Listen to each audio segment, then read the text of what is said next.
Why don't men open up? Because somewhere deep down we think if we feel too much, we'll end up eaten by wolves.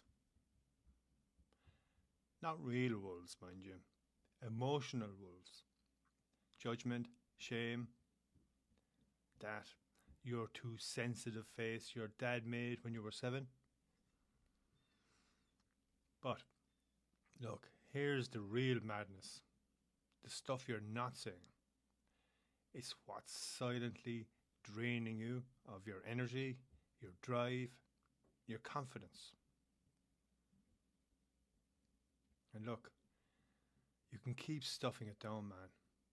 Or you can learn how to own it, use it, and become dangerously magnetic because of it. Because look, your emotions are not weakness, they're power in disguise. And I'll show you how to unleash them without ever losing your edge.